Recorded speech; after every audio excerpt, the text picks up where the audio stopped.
Hello and welcome to YNWA Transfer News, your ultimate source for all Liverpool FC transfer news. Our first news is this. Hugo Ekitike transfer chatter simply doesn't add up as ex-Arsenal star makes. Liverpool claim. Former Arsenal and Manchester. City striker Emmanuel Adebayor has claimed Hugo. Ekitike would have thought twice about signing for Liverpool had he known that Alexander Isak was going to arrive a few weeks later. It is a transfer theory that has circulated a few times in recent weeks, though it doesn't really have much substance. It was no secret that Liverpool wanted to sign Isak, with that pursuit very much public across the summer. Additionally, Liverpool and Ekitike would have had conversations about where he would fit into the team and what his role would be before the $106 million, $79 million deal was signed off. The Frenchman agreed to join at the very least, knowing Isak following him through the door was a possibility. For sure. I think he would have a choice to make, Adebayor said on the weekend wrap. If he knew that Isak was joining definitely, then he would never have joined the club. But he's already here. He's already at Liverpool doing the job. It's beautiful. At some point, I can see them having to play with two strikers. If you had to choose one, Isak would start in front of him. He has the quality and he knows the league better than Ekitike. But obviously, it's a good signing for Liverpool. However, as Arne Slot said recently, Liverpool needed to have two quality number 9s. Last season, Luis Diaz, Darwin Núñez, and Diogo Jota all played the position, and the Reds couldn't afford to leave themselves short. They can play together, of course they can. They're both exceptional players, former Liverpool midfielder Danny Murphy said about Ekitike and Isak. But the manager sees them both as number 9s.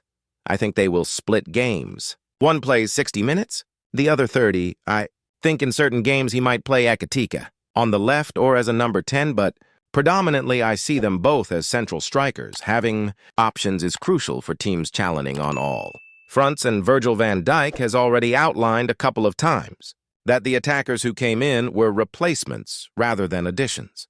In terms of numbers, Liverpool now has one fewer senior attacker, having gone through last season, with 6. Ekitike is suspended for the trip to Selhurst Park this weekend. He scored against Crystal Palace in the Community Shield, but was sent off in the League Cup against Southampton midweek. Isak could get the nod as a result, or Liverpool could look to use Florian Wirtz in a more advanced role. Federico Chiesa also got 2 assists in the Saints game and could have put himself in contention. Either way, not having Ekitike and only signing Isak and no one else was never something that would have worked. Both players will get plenty of minutes. Ekitike will get his games. Last week, Liverpool played 3 times in 8 days, and that won't be unusual across the course of the next few months. At top clubs, you need options. There is even an argument that Liverpool should have got one more senior attacker in the summer window, though Rio Ngumoha is more of an option than most people realized.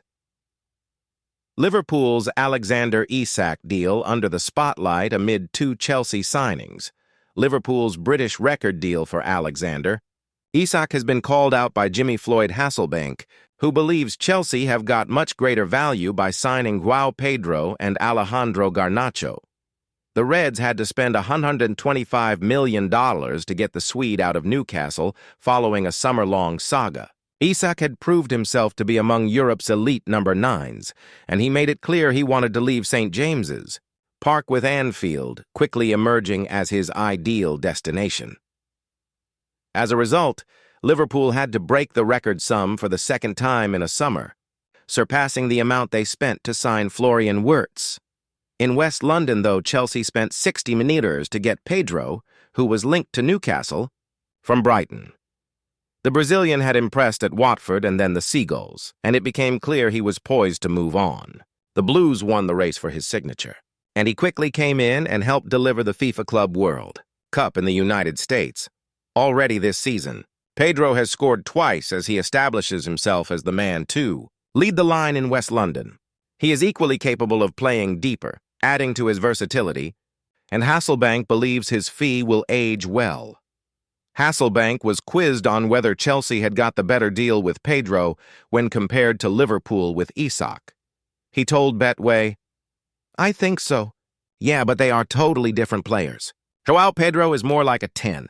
He can play as a 9, but he's more like a 10. so he can do a job as number 9, and we have seen that, but Isak is a totally different player. Pedro has come in and it's not fazed him. He settled in really quickly. He scored really important goals. When strikers score in those 1-0 or 2-1 games, those kinds of goals are big moments for strikers. If he keeps on doing that, then his future is going to be really bright. Hasselbank also pointed out Chelsea's 40-million deal for Garnacho, as Manchester United eventually let the winger go at the end of the window. He added, "He's got lots of games in the Premier League, and they only paid $40 million for him." If you look at Elanga or Isak and a lot of other players, the big money that they have gone for, Chelsea have done some really great business for Garnacho. Isak scored his first goal for the Reds in midweek as he notched against Southampton in the Carabao Cup, but he is yet to find the net in the Premier League or Champions League. The Swede had a disrupted pre-season and has been eased in by Arne Slot, but is now poised for another chance against Crystal Palace on Saturday due to Hugo Ekitike's suspension. The Frenchman has enjoyed an electric start to life in Liverpool, with his goals causing a selection headache for Slot. It remains to be seen how he plans to utilize all of his summer signings.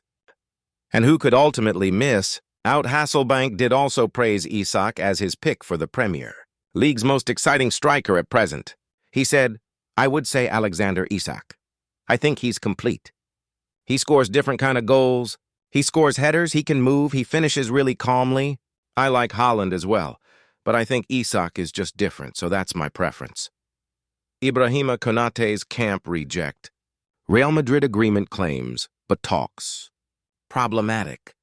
Ibrahima Konate is yet to decide on his future despite claims in Spain that a move to Real Madrid was a done deal. But contract talks with Liverpool remain uncertain. Konate is into the final year of his contract at Liverpool, and a similar situation to last season appears to be playing out, while Virgil van Dijk and Mohamed Salah eventually signed new deals with the Premier League champions. Trent Alexander-Arnold sidestepped all questions on his future and joined Real Madrid as his terms neared expiry. Real are now courting Konate in Spanish publication. Marca claimed last week that Liverpool now view his exit as a done deal. However, The Athletic's James Pearce reports that sources close to the defender himself insist he is yet to commit to a move to Madrid. No clarity over talks with Liverpool. Talks between Liverpool and Konate's representatives are described as problematic, with it now closing on a year since sporting director Richard Hughes first began contact over a new deal, though the late agreements with both Van Dijk and Salah do offer hope. The longer the impasse continues, the more likely it appears that Liverpool's number 5 will move on. The Athletic's David Ornstein reports that Arsenal have now agreed a new deal with William Saliba, which could increase the likelihood of Real stepping up their pursuit of Konate. In July, journalist David Lynch explained his belief that Konate's priority is to renew with Liverpool, and the player certainly hasn't given an indication that he has resolved to leave.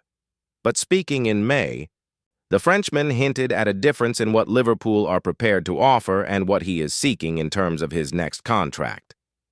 "I know I have a lot of objectives with this club, to become a leader, to win everything. I am very happy here, to be fair," he told reporters. "This is another conversation with the club and my agent. We will see what will happen in the next few weeks, or I don't know when, but we will see. Let me say that. Progressing? Not really. But my agent met the club last week, but I don't know what will happen. I cannot say what my agent said to me, but yeah, we will see what will happen." Konate added, "They made me an offer, and I replied to them with something, that is it." As is the case with Liverpool target Mark Guehi, if Konate were to join another club on a free transfer, it would be significantly more lucrative to him than if a transfer fee was required. Thank you for watching. Like and comment, subscribe.